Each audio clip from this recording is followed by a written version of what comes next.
From TLDR News, this is your daily briefing for Monday, the 3rd of October 2022.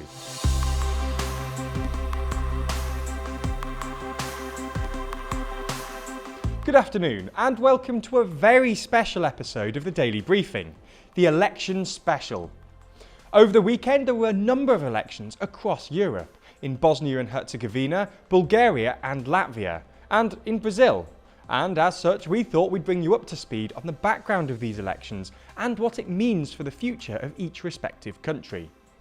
We'll also be discussing whether the UK will adopt proportional representation.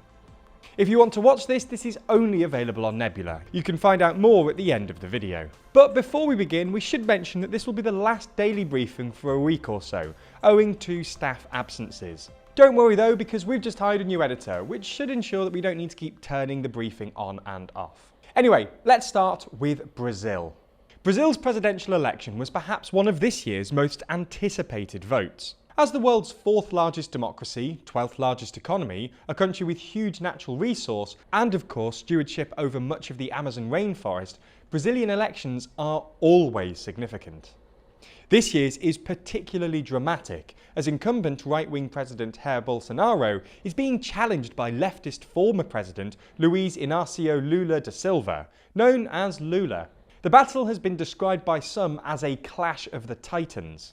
The first round of the presidential election was held yesterday, and around 120 million Brazilians cast their vote. As expected, Lula came out on top, with just under 48.5% of the vote, beating out President Bolsonaro, who received 43.2%. The rest of the votes went to a number of minority candidates. Whilst Lula winning the first round was widely expected, his 5-point margin of victory over Bolsonaro was considerably smaller than polls had suggested. Polls released the day before the election gave him a 14-point lead. Some polls had even suggested that Lula might surpass the 50% needed in the first round to outright win the election without the need for a runoff. But the result confirms that a runoff vote between Lula and Bolsonaro will be held at the end of the month on the 30th of October, meaning the tough election is far from over. A second-round victory for Lula would be the latest in a series of victories for the left wing in Latin America, with leftists winning recently in Bolivia, Chile and Colombia.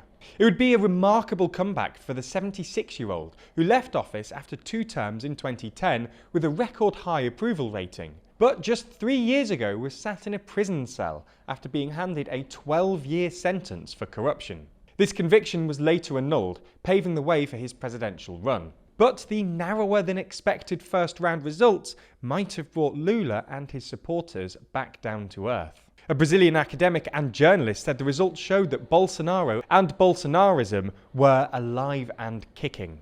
President Bolsonaro has, in the years running up to the election, cast doubt over the integrity of Brazil's electoral system, leading to fears that he may refuse to concede if he does indeed lose the election. As a hardline conservative, much of his support comes from Brazil's evangelical Christian population, who appreciate his social conservative views and controversial comments on things like LGBTQ+ rights and abortion. He also finds support from ranchers and farmers in agricultural states who back his view that the Amazon rainforest is Brazil's resource to exploit for economic gain, in contrast to Lula, who had pledged to bolster measures to protect the Amazon, which saw record-high deforestation in the first half of the year.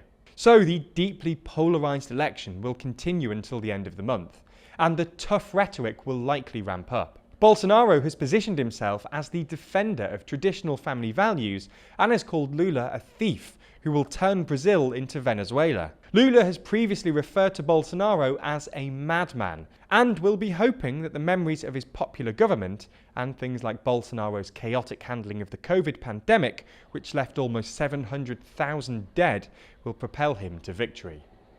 On Saturday, Bosnia and Herzegovina held elections for the 3 members of its tripartite presidency, the president of the Republika Srpska and the lower house of parliament.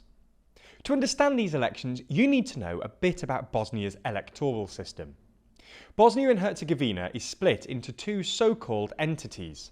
Republika Srpska, a Serb-dominated region that curls around Bosnia's north and east borders, and a federation of 10 so-called cantons, which are basically devolved mini-governments with their own elections and legislatures, mostly populated by ethnic Bosniaks and Croats.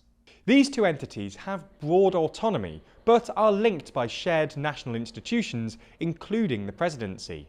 To placate the three major ethnic groups, Bosniaks, Croats and Serbs, the presidency is tripartite, with 3 rotating presidents, one from each ethnic group, who are elected on Sunday.